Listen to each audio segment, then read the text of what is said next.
Inside Natural Bodybuilding is presented by MTS Nutrition, Fit Body U,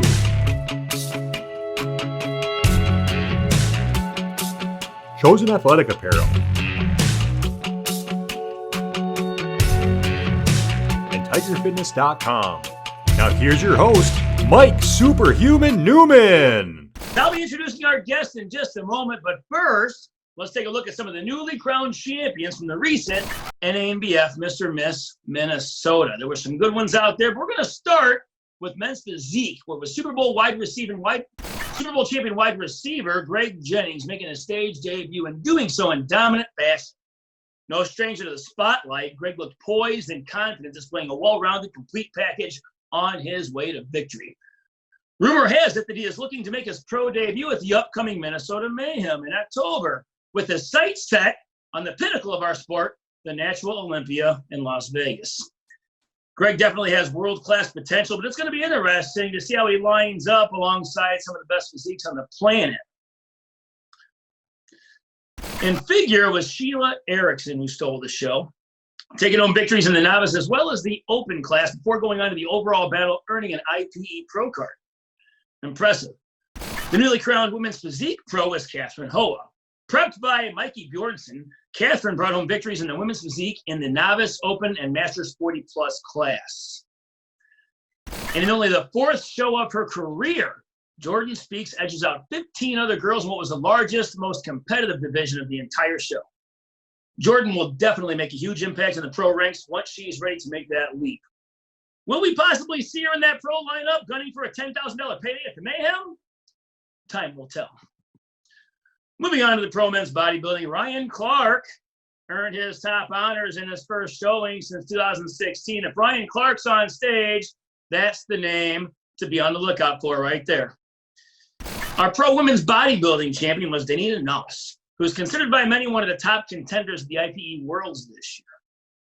In pro men's physique, it was Arias Norris with the first pro win of his career. Congratulations, Arias. Molly Hotman takes on victory in pro figure, and Colin Capel is our pro classic physique champion. So that's a recap of our pro card winners and champions from the NAMBF Mr. Miss Minnesota.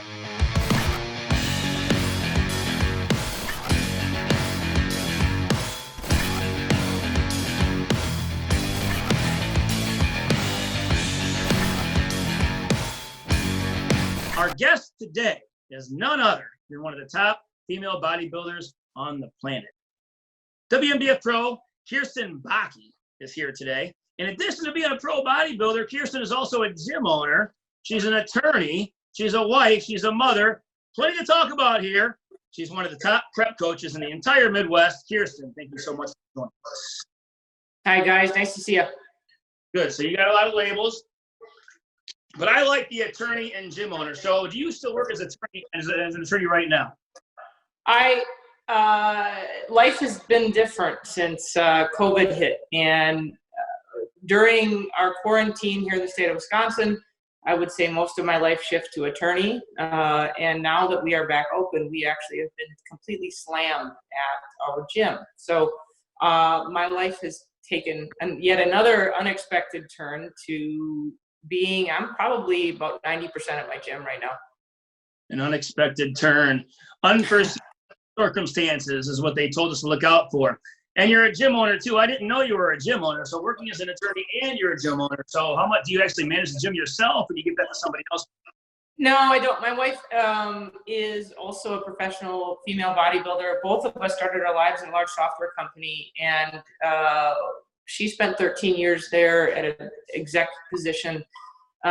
When she had a chance to leave that and be at home with our 2.5-year-old twins, she jumped at it, and then slowly but surely made what was her passion kind of her life as well. So now she manages much of the operational piece of the gym. I spend a lot of my time actually on the floor with both our bodybuilding clients as well as our youth athletic performance clients. And then the other half of my life is spent as attorney. Wow. So you're busy from when you get up to when you go to bed. So how does your day start up? What time do you wake up, and what's your routine like in the morning to get your day off with the right start? Yeah. So we're up at 5-ish, sometimes earlier than that, depending on what we have going on. I like to be home in the morning to get my kids gathered up and off to their daycare. So I get up about 4:30 or 5, and then spend some time with my family. And then really the rest of my day is spent doing both gym and attorney stuff. And it depends on the day. I'll tell you, COVID has actually been nice for us from an attorney perspective, because now a lot of our hearings are done via Zoom calls. So I can manage a whole lot of life from my desk at the gym and flip hats pretty quickly, from attorney to gym owner to contest prep coach, pretty seamlessly. So there are certain things I want to go away from COVID. That's not one of them. Yeah, everybody's starting to catch on. You don't got to fly across the nation for a meeting. You can just meet on Zoom. Oh, you know what? I'll tell you, there really is nothing that beats a face-to-face interaction. So the Zoom stuff is nice, but the handshake and the smile and the personal interaction is something that I certainly miss. Okay, good stuff. Let's talk about the gym that you have. What kind of gym is it, and what's your main client and stuff? So our gym is an interesting hodgepodge of human beings. So I didn't start the gym that I own currently. I bought it just over 3 years ago.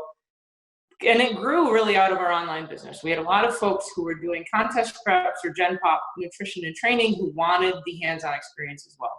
Again, because you can't replace that hands-on interaction.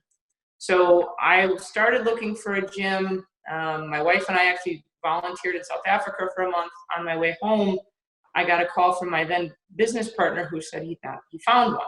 So we actually purchased a gym which was really solely focused on weight loss. It was already gym that you took over and kept the same equipment and all that stuff.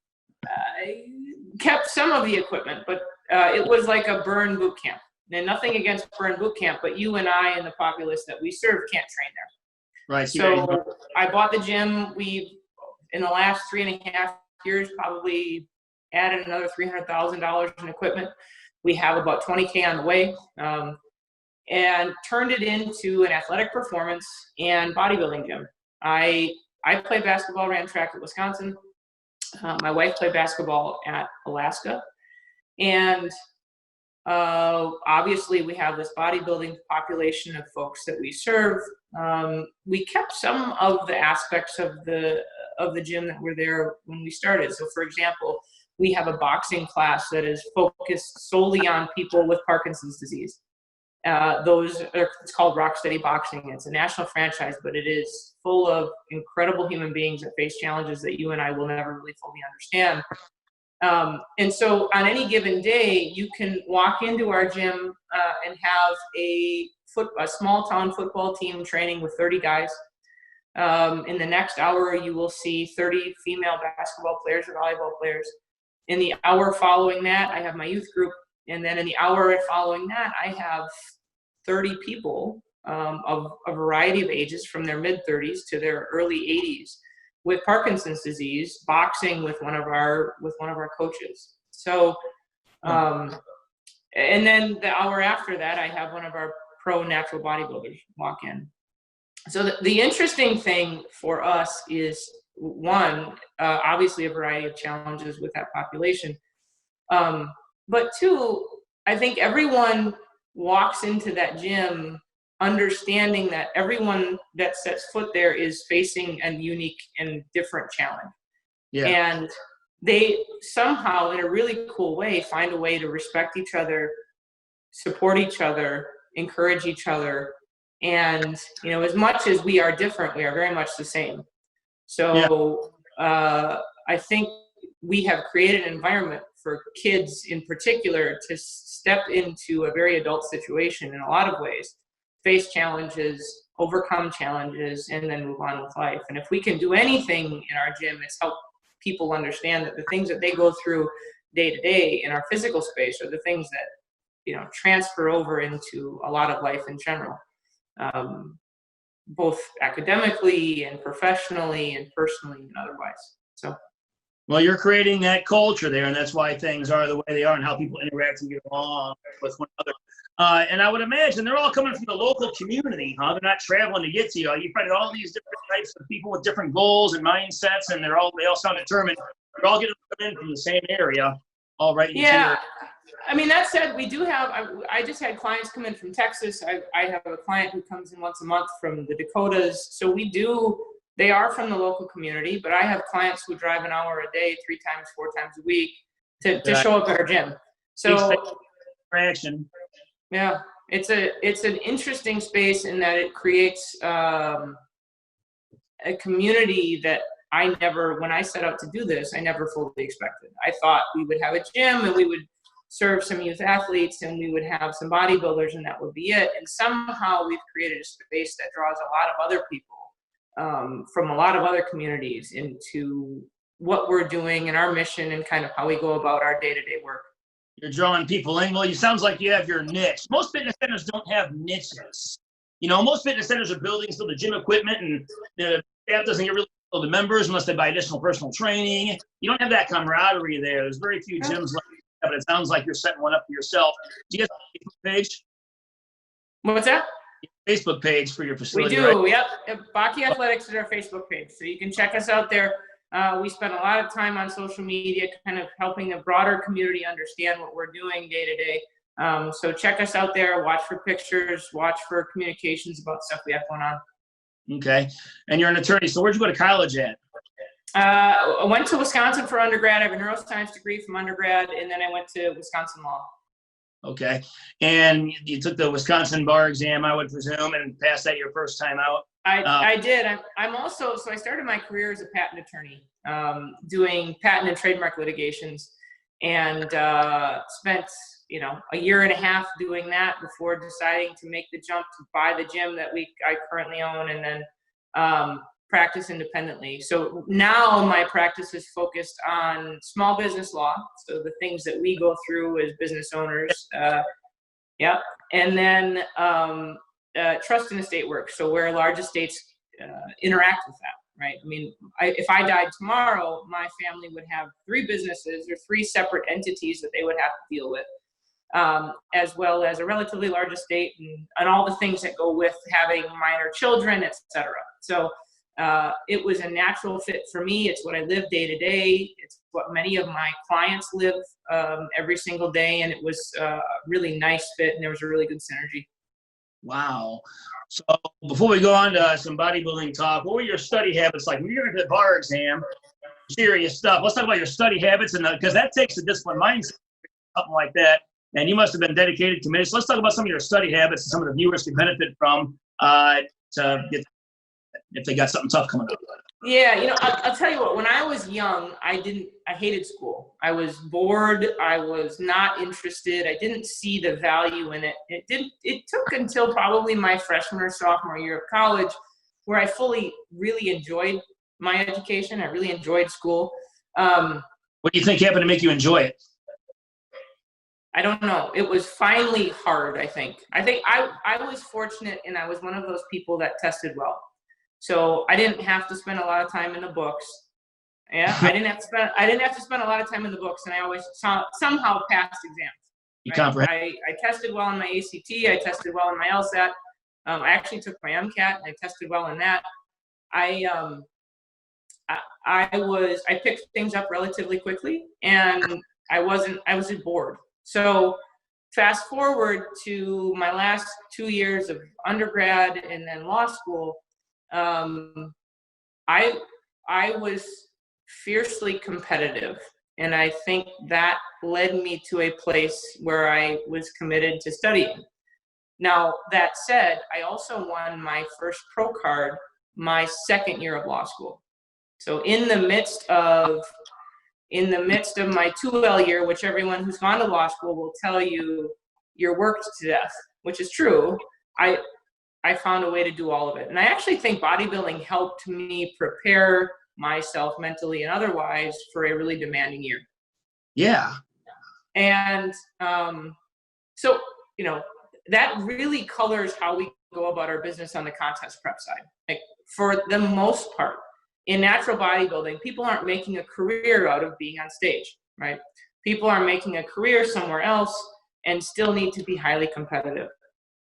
So I was able to find a way to balance all of those things and somehow still be successful, and somehow still be successful in both law school and in my bodybuilding career. And that's was kind of the magic moment for me of there's value in what we do, and there's value in how we go about it. I never had a coach in bodybuilding. It was all kind of self-informed, and in large part because of my experience as an undergrad and how I needed to diet and gain weight between sports.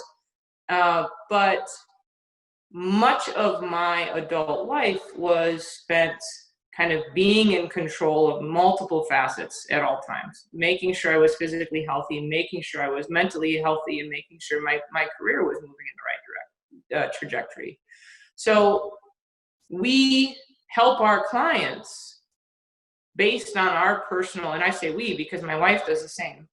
We help our clients based on our personal experience and based on the things that we've struggled with and based on the things that we have overcome. And, my wife delivered twins and 16 months later won a pro card on stage looking absolutely fantastic, right? So, she's mentally tough and physically tough and all of those things, but you don't get to that point without having a good sense of what is the right move at the right time. And that is kind of where we, I think, have an advantage over a lot of folks, is that, for these high level clients or these clients with very demanding professional careers, they all love the idea of, I'd love to look great. I'd love to look as good as you do on stage, but I don't have time, nor do I have the physical ability or the mental capacity. And we're living proof of you can do all of those things at a very high level. And you don't actually have to sacrifice any one thing at any particular time. So, our business was born from that. And I think we do a really good job with those folks. Yeah, well, that makes for a good transition, because there's a lot of people out there that find it hard to work and go to the gym all in the same week. Or maybe they find it hard to go to school and get ready for something big and go to the gym all in the same week. A lot of them, if they have one little thing in their way, that's enough to throw them off course, but you're able to balance all of that, and it just came natural to you. So what's a piece of advice you give to somebody watching right now to help become better time managers so that they too can start fitting the gym into their lifestyle? Yeah. So, I think the key to all of it first is follow your interest. When it comes to creating a really good gym routine, you have to find something that you enjoy. And for me, it happened to be lifting weights. Right? Yeah. For a lot of people, it's other things. Mm-hmm. There's also a lot of varieties of lifting weights, right? So, CrossFit's a big thing. I'm not into it for the reasons that I think it hurts more people than it helps. Yeah, I think long term, it's dangerous for a lot of folks. I think, there's a lot of people who are into boot camp style workouts, which is fine. But then what happens when you can't make the class? Or what happens if you have a subtle little injury? And what we find with folks again and again is that when you have a coach who knows you, when you have a coach who's experienced with people who have suffered from little injuries or long-term injuries, right? So my wife's had 7 knee surgeries from her basketball career. So working with that and dealing with that in a way that is individualized to you is critically important, because you then can remove the little hurdles along the way that tend to knock you off course. So, first thing is find something that you like. I think the second thing is make it just part of your schedule, right? Anyone who is professionally successful or personally successful, they tend to be slaves to their calendar. I know I am. Anything I need to get done in a day goes in my calendar, and I don't go to sleep at night until all those things are checked off. It's just how we operate. And that's how I've operated since the day I was 18 years old. And in college, and 2-sport athlete, and 18 credits a semester. So anyone who's successful knows how to use a calendar, and they know how to use it in a disciplined way. So just make it part of your routine. There are days where, because my calendar is full 13, 14, 15 hours a day back to back, that my workout has to happen at 5 a.m. When I was in law school, I trained at 3:30 in the morning. Yeah, don't skip it. Reschedule it. Look ahead. Reschedule it. you know? I also think it's interesting that most people, when you start to really get down to it, you ask them what their day is filled with, many of them will, go through the list of things that they, quote, have to do. And when you start to really dig into it, most of the time, those are things that they have to do. They're things that they choose to do, but they're not have-tos. And Right. But he wants to do that. All right. We tell our Gen Pop clients all the time that you can have a good body without the discipline. You can't have a great body. You can't have a stage-ready body without the discipline to make the time. And, all said and done, it's not that much time. We get great results out of clients in an hour a day. And, and they yeah. better, healthier, all the above. So it's well worth it. So let's say you got somebody, that wants to jump on stage in a few months. Just meet them. They want you to coach them. They've heard good things about you. Their minds are set to in 3 or 4 months because they got to go pick up. They want to keep on the family, and they want you to get them ready for the show. But you don't think they'll be ready in 4 months, and you can try all you can. Time comes, they're not ready, but they want to get on stage. What do you say to clients like that? Do you interview your clients? Yeah. We're in a fortunate position now that we just don't take those people as clients. Yeah. We give them numbers and names of other people who may or may not do that for them. Right. And they're coaches who may not necessarily be bad, but they're in a different position in life than we are. So we just don't take those clients. Most of the people that come to us are either people who are first-time competitors who I shouldn't say either. They're one of 3 categories. They're people who are first-time competitors who have zero clue what this is all about. I would say few of those end up on stage in the first 2 years. Our second category of folks are the folks who come to us off of a really catastrophic prep. And they're like, I know I can do better. This felt wrong from the beginning, and help. And most of those people are really good at being patient. They want to do it better. They want to do it right. And they've somehow fallen in love with the process, even if that process wasn't great out of the gate. And then the third are these high-level competitors who are like, I did pretty well, but I want to do more. And those people always end up on stage. But oftentimes when they come to us, we tell them, I need 18 months or a year before you're ready to prep again. Because in order to make the changes we have to make, you need 3 months really to recover from the last dieting experience you went through. And then I need time to make you bigger and better, because otherwise you're just going to look the same. Right? And then it's a nice, slow, and nobody wants to look the same, right? Unless you're winning national championships or world championships every year. And even then, someone's catching you. Yeah, if you're in front of the judge, you can't let them be the same. You'll have an effect. Yeah. So many of the folks that come to us, the game is like, how long are you willing to work with us on making yourself better, and not only better physically, but also mentally, because I think preps are so difficult for people who have a lot of demands on their time sometimes, that helping them mentally get to a better spot and have a better mental approach to the game is almost equally, if not more, than the physical part. Do you have any up-and-comers in your stable that you plan on getting on stage? Yeah, let's hear a couple of names to be on the lookout for. Yeah, so Rosemary Galera is a bikini competitor who has worked with us for a couple of years. She's one of those that came out of a difficult prep, and she was an 18-monther. I said, she prepped for a full year. She competed every month for a full year. Yeah. So in order to make improvement, I needed 18 months with her, and she looks banging. I mean, I have a back. She actually trains Gen Pop clients in our gym, and we always joke that the water bill goes up because I have a picture of her right by our drinking fountain, and people stop and spend a little more time at the fountain to get a view of Rose. So she is fantastic. Zelinda Cook is from Milwaukee. She is a female bodybuilder, and if people thought I was big, she is 5'1" maybe, and slabs of muscle. How's her leg? What's that? Legs. Legs are good. Wait till you see her. She's absolutely phenomenal. put her down. So let's I go. Okay. I have never seen a female that has more size and density. Never. Not myself, never. We'll look out for her. So look out for her. You'll be impressed from the minute she walks through the door. The second, you got one more for us? I have Kelly Hubbell, who is a master's. She's a newbie for me. She was a former boot camper and runner, and she is absolutely addicted to this stuff.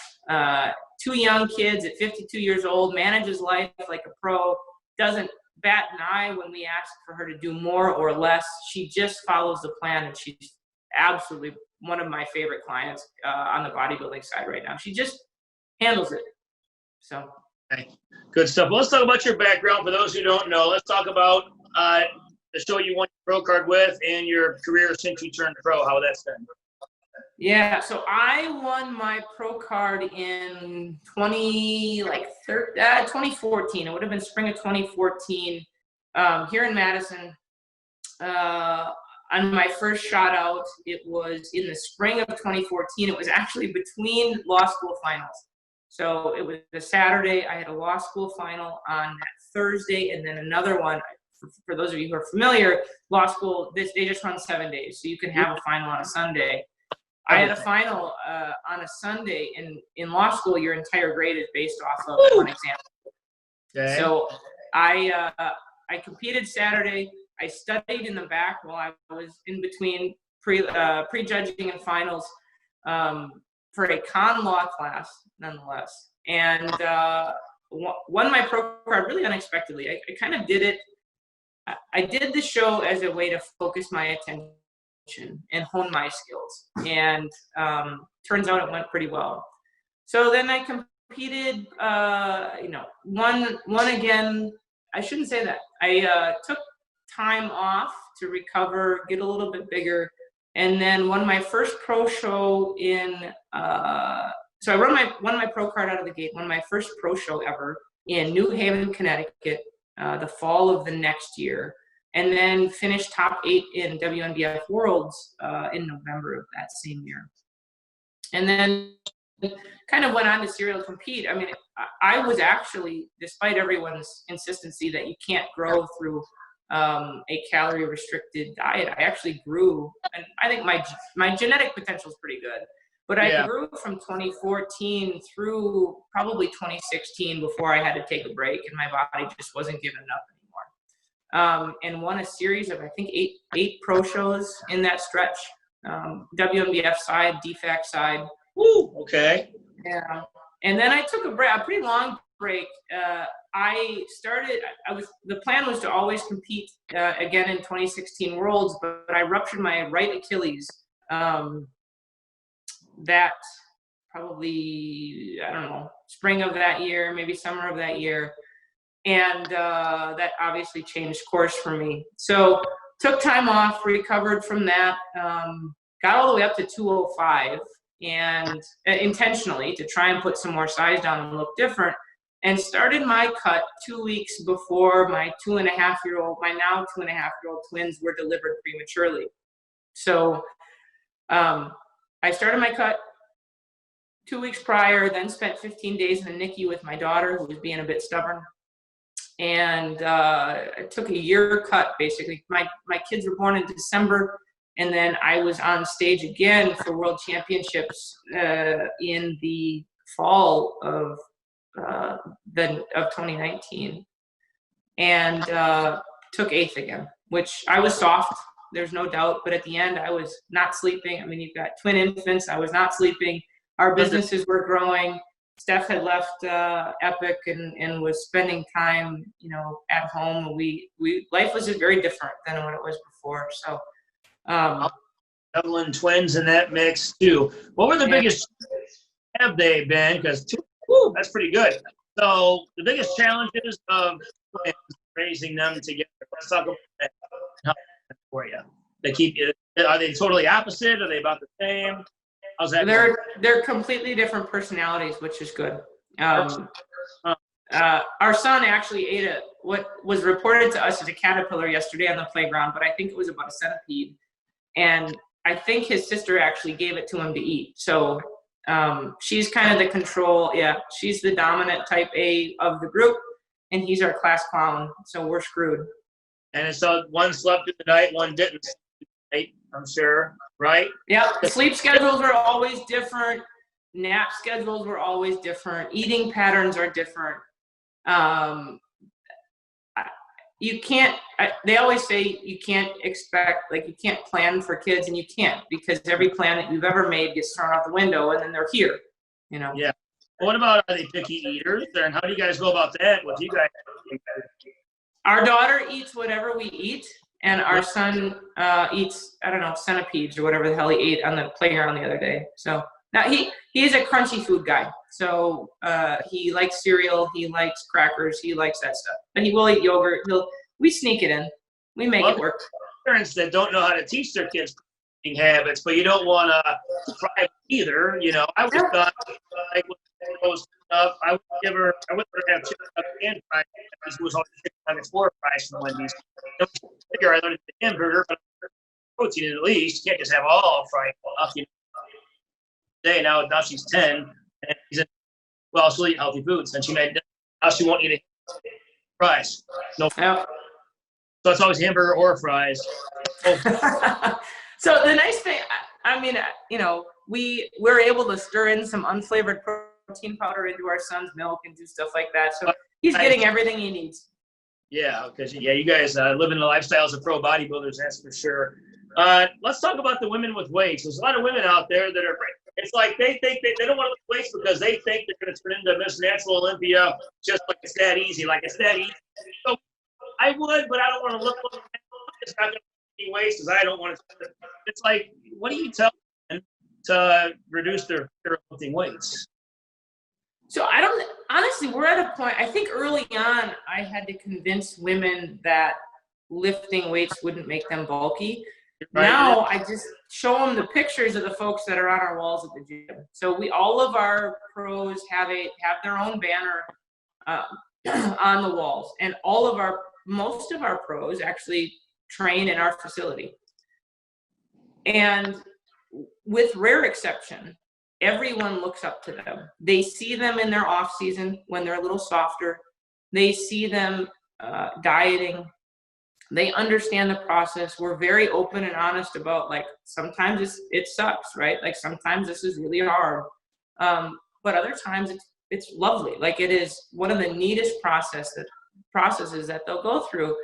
And all of them fully understand that to look the way, you know, we do on the stage as female bodybuilders takes a lot. They also see that I go from 178 to 185 pounds to about 165 pounds or 160 pounds, depending on the year.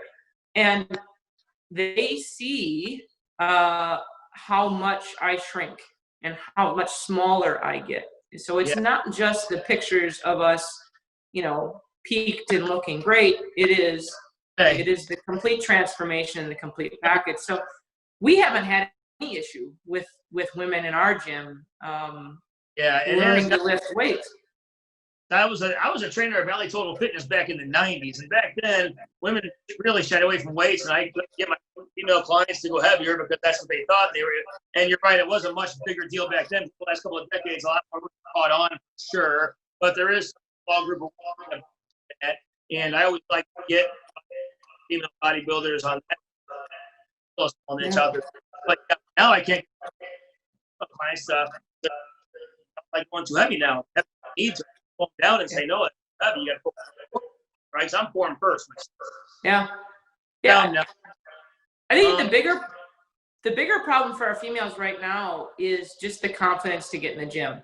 And one of the best things that I have ever done is I have 3 groups of high school age girls, freshmen to seniors, that come in the gym, and they will do things. They'll watch a 52-year-old pro bodybuilder, Dawn Cox, is a client of mine. She pulled 250 or 270 the other day on a deadlift platform, and literally every single group every girl in that group turned and stopped and watched.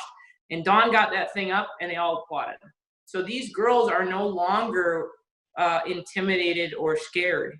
Many of them are lifting as much in some instances as the freshman boys who are running similar workouts. And so, these girls are taking charge of it. They're owning it.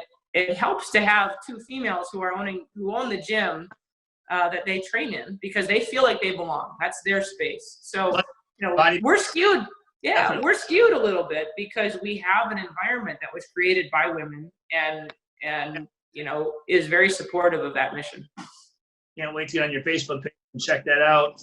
And what about if people want to contact you for a prep coach? Yep. So email us at bakkeathletics@gmail.com. We have been transitioning all of our stuff over to a different email platform, but you'll get me. Or go to bakkeathletics.com. Okay. All the information's there. Let's talk about the plan for this year. Do you have any shows coming up, or you, Stephanie, or anybody in your stable to be to look out for that we haven't named yet? Shows for this coming year. We got some hot shows. So I don't have immediate plans. We have literally been swamped at our gym. So I initially had plans to compete this year and make another run at Worlds. I've kind of stayed smaller. I've stayed leaner than I have in the past by a long shot, in an attempt to meet the criteria that the judges have seemed to kind of steer everyone to. But with the amount of interest that people have shown in what we're doing and how we're doing it, and from the beginning, my mission wasn't to be the world's best bodybuilder. My mission was to always help share the knowledge that helped me live a successful life as both a professional and a bodybuilder. So my primary goal is now and will always be taking care of our clients and taking care of the kids that we train and serve. So my goals have been put on the back burner for a little bit, but 2019 potentially is on the horizon for me. I'm kind of always working, and I will always stay close. So if I have a window of opportunity, I can run a cut about 12 to 16 weeks because I'm that lean at this point, and kind of get the job done. Well, when you're going to need to stay that lean. You don't want to be too far off striking distance, and that's part of what all the top pros that win these pros are the ones striking distance all year round. That's not there. And then who can we look out for? We got the Minnesota Mayhem coming up. We got the Road Natural Olympia show, and it's going to get real quick. This will take place. So those we should be on the lookout for that you have clients. Boy, I actually have a slew of them, and they're all on a little bit different timeline. We had some folks who were ready to go in the spring, and then COVID hit, and then I've got some folks who I think are ready to go in the fall. But many of our clients are kind of high-level professionals, and I have a couple attorneys who are on. They will win pro cards if we can get them on stage, but one of them is a bankruptcy attorney, and we know how the world is right now. They're going to be busy for the next 18 months at least, and real busy. So we're going to keep names out until it's time to go. I don't want to put any undue pressure on those folks. They get to decide. They're grown-ups. They get to decide when they get to compete. But we're working probably 8 people toward the stage here in the fall in the area and nationally. And probably another, I'd say we have another 7 who are kind of tiptoeing the line, and whether they compete in the fall or wait is kind of up to them. Yeah, I can imagine, because there's a lot of competitors who started their diets off in December planning on April, May, and then their original target shows get canceled so far deep into the diet that they take the white towel. Some did throw in the white towel, but lots stayed. Mindset, I better compete now. I'm not going to compete in November, October. Different as well. So how do you prepare clients for that, and what are the challenges? No, I pulled literally, there was, with things that I heard coming out of the state level, we have some folks who are clients in our gym who are consultants at the state level and lobbyists. And at least in the state of Wisconsin, we heard things pretty early. We're going to go bad and going to go south for us. So we actually pulled every single person we had competing and said, stop, because this will be 3 to 6 months before life returns to normal. Wow, so you were way okay. And again, we're in a very fortunate position that we have some of those connections, politically and otherwise. So we stopped everybody, turned them around, just helped them shift perspective. I mean, but if you're not doing some of those subtle things, you're just a programmer. As coaches, we have to help people see the bigger picture. We have to help them understand how this sport can fit into their life more globally.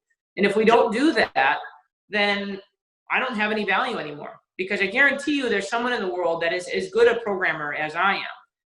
But those people can't do what we do with the subtle, nuanced things that come along with the sport and all of the other professional and personal commitments that we have going on. Fitness centers are missing across the nation. Most aren't fortunate enough to be part of a fitness center like that, because most centers get neglected by the fitness center staffs once they sign up and don't have personal training. So if you have that in your area and your area, there's not many gyms like that everywhere you go. Let's talk about the organizations competed. Organizations have you yourself competed in? Oh boy, so I was in the IFPA before it made the split. I competed in the OCB. I competed in WMBF. I competed in the DFAC when it was a thing. It's kind of fallen to the wayside. I haven't heard. What's that? Oh yeah, I haven't heard going on recently, but I know they were hot in the beginning. Yep. Yeah, it's just fizzled out, as many of these organizations do, unfortunately, for the sport. Yeah, my wife's competed in the PNBA when I was coming up, but it was just not one that was on my radar. So yeah, well, because WMBF's always been on the radar. You know, back in the day, IFPA was on the radar, and now it's kind of split up a little bit. And I've been keeping track of that. We're focusing on the PNBA as well, and those are the top ones. You still got the NBA out there doing some hot things, and that's one I keep an eye on as well. But you've competed in a lot of organizations. Do you have one that you favor, the more than other, or do you have a certain show you go? Is it the promoter? No, but not even the organization. Yeah, so, it's not it's the promoter. The show experience is always dictated by the promoter, first and foremost, right? And so we go to the shows and we send our clients to the shows and we know they're going to have a great experience. And you know, to be completely frank, there are a lot of local people who have already spent a lot of money on our preps and personal training and all the things that go into it. And they're not willing to fly across the country, or not able really to fly across the country to pay, you know, for a hotel and a flight and all the things that go into a contest prep. So we look, for some of our folks, we're looking nationally. For some of our folks, we're looking locally. And, you know, for some, it's a combo of the two. So some of it's, you know, Midwest, and then, you know, what are the bigger shows that we can put them in when it's time for them to really turn heads. And so it's a person by person calculus. It to a large extent depends on when they're ready and what's available. You know, you made a point. It's hard enough to get competitors to fly or cross state lines to get to a show. So what do you think it is that the PNBA and Olympia is doing to get competitors to fly over from other countries? You know, teams of competitors come from Greece, from Italy, from Australia. What do you think the PNBA and Natural Olympia is doing to attract competitors internationally? No, I think it is the experience, right? I mean, we all go through what is to most people an impossible journey to get to the stage, and making their final destination something that is memory worthy and something that it highlights all of the struggles that they have gone through and kind of makes them feel worth it is, you know, pretty invaluable. Like these shows, the experiences that competitors have backstage with each other. Yeah, it's a big deal. Yeah, okay, cool. I was wondering, as a pro, I wouldn't understand, but nonetheless. And then what about, who are some of the better promoters out there? Who do you like? Yeah, so Leif Anderson locally always does a nice job making folks feel welcome and feel good. Ford Sheridan here in Madison was the gentleman who promoted a WNBF show, right? The place I won my pro card. So I have a special place or a special spot in my heart for that because it's here locally. Yeah, Leaf has a Madison area show that 2 yeyears, I shouldn't say that, last year I unfortunately missed because I was on a retreat that we do with our clients twice a year now. But I'm looking forward to that show making the comeback. Okay. Brenda Ray, who is a former, she does a show in Sheboygan. She was going to do it again this year. That got canceled, right? So we have some good local promoters. We certainly need more. I would, more than happily send all of my folks to these local shows, if for nothing else, to just get another experience on stage. Because as you and I and everyone else in the sport knows, that you learn so much from just being on stage and going through the process leading up to it. That anytime you can put someone on stage who's ready, is a good experience. Got to throw Nancy Andrews out there. She's another good one. Yeah. Yep. Yeah, she's not local. She's our East Coast folk, but I fly to other places for shows. I mean, I've competed a few times in Boston for a show. It's fun to fly to other cities to compete, but qualified local guy you do, but you got to grow out of your region and compete against the nation's best, not just the local best. So you get to a point where you have to go somewhere just to find out where you stand. So I like going. I always look at the promoter. Keith Hunter always runs a good show. Yeah. Eric always runs good shows. So, I'm not necessarily always looking for organization. Promoters. I know the promoter's good. It's going to be a well-run, smoothly run show. Well, and I tell you what, promoters over the last 6 months have been through one hell of a ride with, it's risky to put these shows on. And we need good promoters that we can have confidence in now more than ever. Because it's no guarantee that everyone wonders why natural payouts aren't always through the roof. Well, it's because they have to cover expenses, and these shows are expensive to put on. And now with COVID, we're facing uncertainties to a degree that no one has ever faced. And so for these folks, from a business perspective, to take on that risk deserves a huge amount of credit. And my thanks, and I think the thanks of every other coach in the country. Yes, indeed. Kjersten, are there any shout-outs you'd like to give before we get into the show? No, you know what? The sport in general deserves a huge shout-out because more and more we are getting young people through our doors who want to do it the right way but didn't fully understand that there was an avenue for them to pursue drug-free. And it is so easy for some of these young kids and even people who have been in the industry for a long time to turn to other methods or enhanced methods of doing this. And I am so grateful to have the ability to hang my hat on drug-free organizations across the board and say, no, there's a right way to do it. There's a healthy, safe way to do it. There's a way where you can know day in and day out that you are making a choice that will make you better from a health perspective and kind of just from an edge perspective, right? To know that you have done something without cheating, you have done something with integrity and honesty. And so I am more and more impressed by this industry and the people who compete in the right way and the people who engage in it in the right way. So, thank you to everybody who continues to participate in drug-free athletics, continues to participate and encourage each other to stay clean and stay in the sport the way I think it should be conducted. Yeah, so ricocheting off of that, one more and then we'll go. Do you take on regular general population memberships at your... What's that? You take on regular members at your facility? We do. Yep. Okay. And the regular members, when they walk in, they get some kind of orientation where they're shown how to work out, use machines, but they're not all going to buy personal trainers. What do you do for the ones that don't buy? Yep. So I have 9 personal trainers. Every one of the personal trainers on our floor is there a good portion of the day. Those trainers it's very clear to them that our goal is to make sure that everyone that's training in our facility is training in a way that is safe and efficient and effective, right? So in order to create an environment that people want to show up at, we have to create beautiful, safe bodies, right? And bodies that perform well on the youth side and the athletic performance side. And so our trainers have free reign to make sure that when they see someone who's doing something incorrectly, they have an opportunity to step in and fix it. And they have the personalities to do it in a way that is very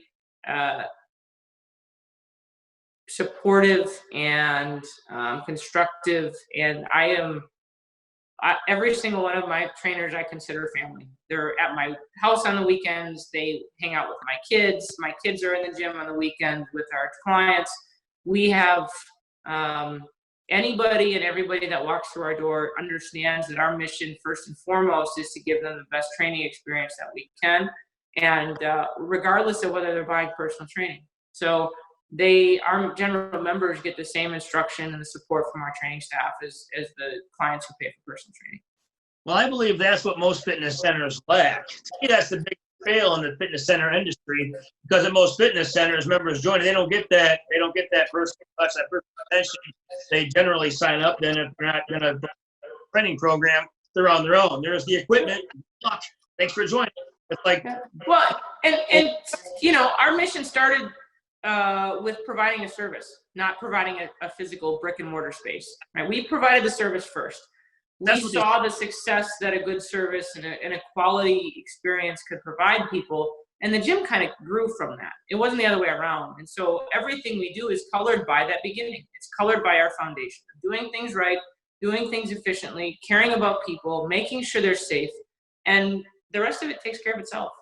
Yeah, well, good stuff. I'd like to hear. But that's all the time we have for today. I'd like to thank our sponsors, MTS Nutrition, Chosen Athletic Apparel, and Good Body Support. If there's a guest you guys want to see or a topic you want to be on the show, feel free to email your suggestions to info@InsideNaturalBodybuilding.com. Thank you, Kjersten, for coming on. I'll hopefully see you at a show soon. Absolutely.